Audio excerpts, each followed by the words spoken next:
Alright, cool. You ready to go?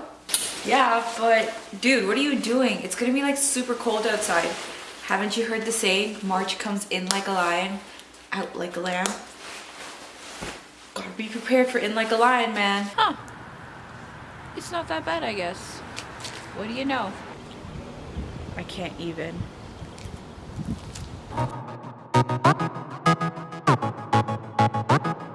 What is up, friends? My name is Manali and welcome to the thought process. Welcome to the first week of March. The sun is shining, the grass is green, and it's pretty chilly here in Toronto. But the thing is, just last week it was like plus 10 or like plus 13 degrees in March. Yes, the first week of March.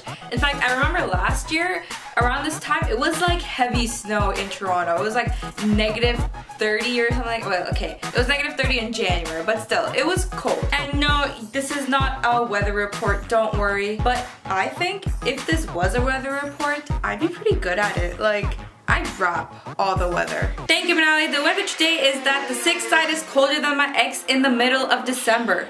Gives you something to remember. Worst! The Earth, whether you like it or not, is heating up. So I thought to myself, why not talk about climate change? I'm here to present some recent findings in global warming and tell you some stuff that you could do to, help out the environment and stuff. One of the main reasons for global warming is the greenhouse gas effect. If this is a new term for you, greenhouse gases are basically gases such as water vapor, carbon dioxide, methane, and nitrous oxide. Methane, get it? Like farts. Maturity.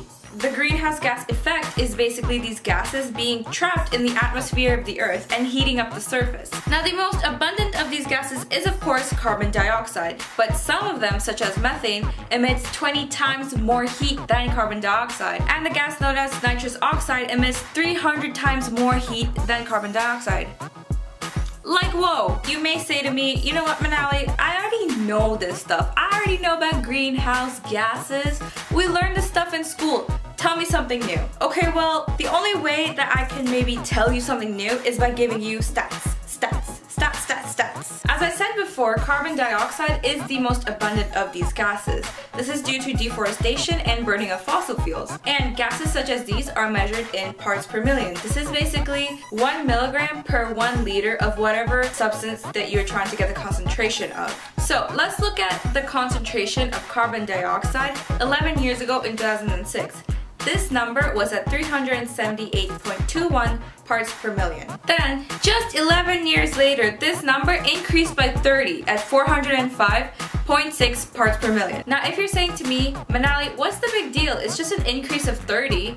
Well, let's take it back around 50 years ago in 1966, where the number was 320.62 ppm. Let's look at the same 11-year range from 66 to 77. This was only a 12 ppm increase from 320 to 331. From 2006 to 2017, we had a 30 ppm increase. This is a vast difference.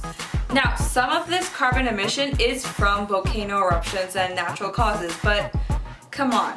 I really don't think that many volcanoes erupted in 11 years. But that's just carbon. Let's look at another global warming factor, which is the increase in global temperature. In the last 136 years, we have had the 10 warmest years from 2000 to 2016. Now, as you can see from the global land-sea temperature index, this has been a steep climb in the last 60 years. But I get it. Graphs and whatnot are a bit harder to read, so I thought, why not show an actual visual of the heating up of the Earth? Here in blue, these are the temperatures that are cooler than normal, and in red, the temperatures that are warmer than normal. As you can see, in 1884, the Earth was much cooler. But yo, this was like way back when. This was like when dinosaurs roamed the Earth. So let's look a bit earlier in 1995, the year that yours truly was born. Just 22 years ago, you can see the Earth was still a bit cooler. Yes, there are some warmer patches. This could be because of technological advancement, industries rising up. Some industries have been around for many years already. As compared to 2016 where there is an obvious difference. It is much hotter in 2016. But okay, that's 1995. Let's look at 10 years ago in 2006. As you can see, there is still a difference. 2006 was still pretty hot, but not as hot as 2016. 2016 is known as the hottest year in the last 10 or so years. I mean, just look at the North Pole. It is warm. There are glaciers melting, sea levels are climbing. I mean, Toronto itself saw one of the hottest summers ever, at least in my lifetime. If you aren't alarmed, you should be. This isn't a false alarm, okay? These coldest regions of the earth are actually really warm and are continuing to become warmer. So what are some solutions to this? Well, you can invest in some of the more expensive options, such as installing solar panels or going green with your energy. I know some companies are already looking at clean energy, such as wind, solar, and water.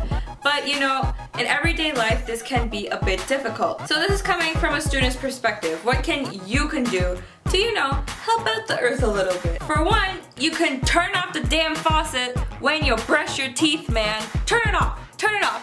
When you're brushing your teeth, the faucet does not need to be running. Okay? Just ruin my curls. The second thing you could be doing is, you know, turning off all these wonderful lights, which I'm gonna turn off as soon as this video is over. And finally, you could take the extra walk or bicycle ride to school or work. You know, Casey Neistat has made skateboarding and boosted boarding pretty popular. You could try doing that. Or you could try taking the bus. Anything that involves not using a car. Also, there are now many electric car options that are out, such as investing in a Tesla. In fact, there are more affordable Teslas coming out soon. I'm sure that's not the only company that sells electric cars. I just love Tesla, and that's the only one I researched. All I'm saying is that there are plenty of solutions that you can use to make the earth greener and cleaner. There is a reason why there are so many advocates, such as Bill Nye and Bernie Sanders, that are advocating for a much cleaner earth. We don't want to move to these exoplanets that are far away. Earth is good enough for us. So, do your own research. I have linked plenty of things down below for you to check out and come to your own conclusions. That's all for me. If you like what you see, be sure to subscribe because I'm gonna make a new video next Sunday and it'd be cool to see you there. And comment below, let me know what you did to make the earth greener and cleaner. You can also like, share, and check out my social media links down below. My name is Manali. This has been The Thought Process. Stay thoughtful and let's make the earth a better place. Ain't no one wanna go to Trappist 1? Psh. I don't got Netflix, just come through and chill. Come through and build, we could run through some bills. I got me some ends and I'm sick of my friends.